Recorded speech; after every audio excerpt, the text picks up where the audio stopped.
Israel का इतना जुल्म बढ़ चुका है कि अब जो साथ दे रहे थे उसका, वो भी अब खुलकर साथ नहीं दे रहे हैं। जी हाँ, दुनिया के सामने आकर साथ नहीं दे रहे हैं, पीछे से साथ दे रहे हो, अंदर से साथ दे रहा हूँ, तो वो बात अलग है। फ्रांस अंदर बाहर हर तरफ से इजराइल के साथ था और इजराइल के हाँ में हाँ मिला रहा था। लेकिन इमैनुअल मैक्रोन, फ्रांस के राष्ट्रपति, बुरी तरह से भड़क गए हैं और नाराज़ हो गए हैं। उन्होंने आधिकारिक बयान जारी करते हुए कहा कि ठीक है, इजराइल को अपने बचाव का अधिकार है, डिफेंस का अधिकार है, लेकिन डिफेंस के नाम पर वो जो बच्चों और महिलाओं को मार रहे हैं, ये सही नहीं है। हमने इजराइल के प्रधानमंत्री नेतन्याहू से बात की और मैंने उनसे खुद कहा है कि बच्चों और महिलाओं को न मारें। ये अच्छा नहीं है और इससे मैसेज दुनिया को गलत जा रहा है। इमैनुअल मैक्रोन ने ये बात खुद बताई है और इंटरनेशनल रिपोर्ट ये मौजूद है। यानी फ्रांस बुरी तरह से इजराइल पर भड़का है और फ्रांस तो इजराइल का साथी था, लेकिन साथी भी अब खुलकर बोल रहे हैं कि ये आप गलत कर रहे हैं। बहरहाल, इस पर जवाब नेतन्याहू का आया है। नेतन्याहू का एक ही जवाब सभी के लिए ये है, जब उनकी गलती पकड़ी जाती है, जब वो पूरी तरह से नंगा हो जाता है, तो छाती पीट कर कहता है हमास हमास हमास। जी हाँ, इजराइल के प्रधानमंत्री नेतन्याहू ने कहा कि ये जो कुछ भी गज़ा के अंदर हो रहा है उसकी वजह सिर्फ हमास है ना कमाल की बात। जो इजराइल के साथी हैं वो भी इजराइल की आलोचना कर रहे हैं कि महिलाओं, औरतों और सिविलियंस को ना मारो। और इजराइल कह रहा है इस दौरान कि गाज़ा पर कब्ज़ा होने के बाद, हमास के ख़त्म होने के बाद सऊदी अरब से हमारी डील अच्छी हो जाएगी। ये रिपोर्ट देख लीजिए। जी हाँ, अरब बहुत लोगों को बुरा लग रहा है। बहुत लाखों ऐसे लोग हैं जिनके सीने पे सांप लौट रहा है कि ये बंदा अरब को क्यों कह रहा है। क्यों भाई साहब, मतलब अरब से आपके क्या नाजायज़ ताल्लुकात है क्या? अरबियों से हैं क्या ताल्लुकात हैं आपके? नहीं, आप सोचते हैं कि अरब के लोग पाक होते हैं, तो ये यजीद पाक था क्या? वो भी तो अरब का था। क्या अरब में गंदे लोग, घटिया लोग नहीं हैं?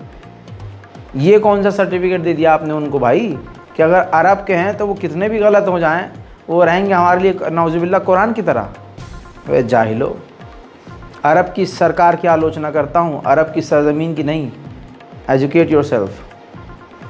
देखिए ये रिपोर्ट देखिए, जिसमें साफ तौर से नेतन्याहू का बयान है। नेतन्याहू ने कहा है कि जब हमास ख़त्म हो जाएगा ना, तो सऊदी अरब से हमारी नॉर्मलाइजेशन की डील और बेहतर होगी।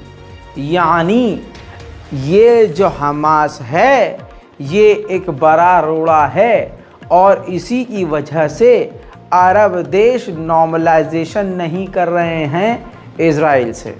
तो असल में अगर सऊदी अरब भी खामोश है और खुलकर नॉर्मलाइजेशन अभी तक नहीं कर रहा था, तो इसका मतलब ये है कि उसकी वजह हमास है, ना कि सऊदी अरब का ईमान। ब्रिटेन के लिए कल का दिन बहुत स्पेशल था, ऐतिहासिक दिन था, जिसके लिए ब्रिटेन के प्रधानमंत्री बार बार धमकी दे रहे थे प्रो फिलिस्तीनियों को। उस दिन आप रैली मत कीजिएगा, आप लोग रैली कर चुके हैं।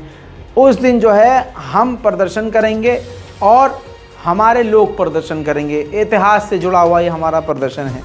इसके बावजूद जहां ऋषि सुनक ने खुल्लम खुल्ला धमकी दी थी, वहीं ये तस्वीर देख लीजिए। इन तमाम धमकियों के बाद 3 लाख से ज़्यादा प्रो फिलिस्तीनी लोग लंदन की सड़कों पर उतर आए।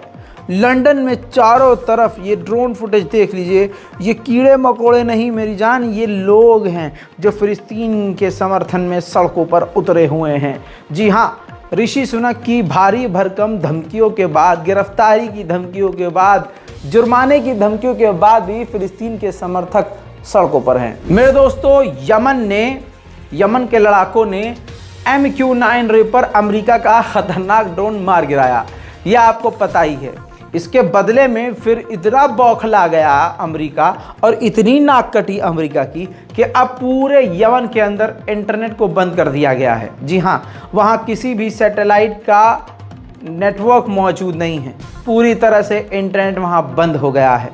ये होता है ग्लोबल ताकत बनना, अंतरिक्ष में दे दनादन सैटेलाइट भेजना और उस पर कब्जा करना। ये तमाम चीज़ें इसीलिए की जाती हैं। बोला जाता है कि पर्यावरण के लिए है, विकास के लिए है, लेकिन आखिर में ये चीज़ें दोस्तों जंग के लिए ही इस्तेमाल होती हैं। आंखें खोलिए। उधर महमूद अब्बास फिलिस्तीन के राष्ट्रपति राज़ी हो गए हैं। उन्होंने कहा कि गाज़ा को कंट्रोल करने के लिए हम राज़ी हैं, लेकिन शर्त यही है ईस्ट जेरूशलम हमारी राजधानी होगी और ईस्ट जेरूशलम पूरी तरह से आज़ाद होगा और 2 स्टेट सॉल्यूशन होगा, जिस काम के लिए इजराइल कभी मान नहीं सकता। बाइडेन से पूछा गया पत्रकारों के द्वारा कि आपने इतनी रिक्वेस्ट करी थी नेतन्याहू से और कहा था कि ह्यूमैनिटेरियन पॉज करो, तो इस पर नेतन्याहू इतना टाइम क्यों लगा रहे हैं। इस पर बाइडेन ने जवाब दिया कि जितना मैंने सोचा था नेतन्याहू उससे ज़्यादा समय लगा रहा है।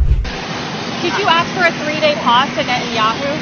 You know, I've been asking for a pause for a lot more than 3 days. Yes.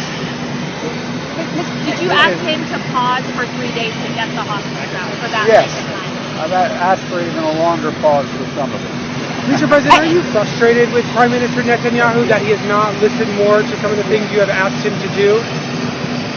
It's taken a little longer than I hoped. It's taking a little. Gaza के हालात अभी भी वही हैं और लगातार कत्लेआम जारी है। इस सिलसिले में बाइडेन ने ओमान के सुल्तान से फ़ोन पर बात की है।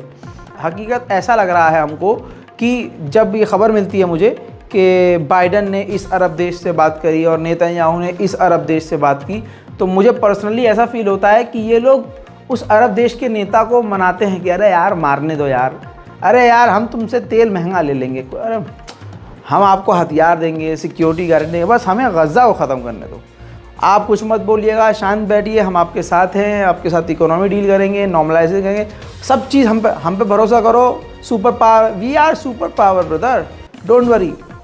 मतलब मुझे पर्सनली ऐसा लगता है कि ये लोग जंग के मामले में एक ही बात करते होंगे कि हमें मारने दो, क्योंकि फिर उसके बाद अरब देश खामोश बैठ जाते हैं। बहरहाल सुबह ही सुबह इस रिपोर्ट को आपको बताना ज़रूरी था। रिपोर्ट को शेयर कीजिए, दुआओं में याद रखिए और इंतज़ार कीजिए हमारी तमाम अगली रिपोर्ट्स का। जय हिंद।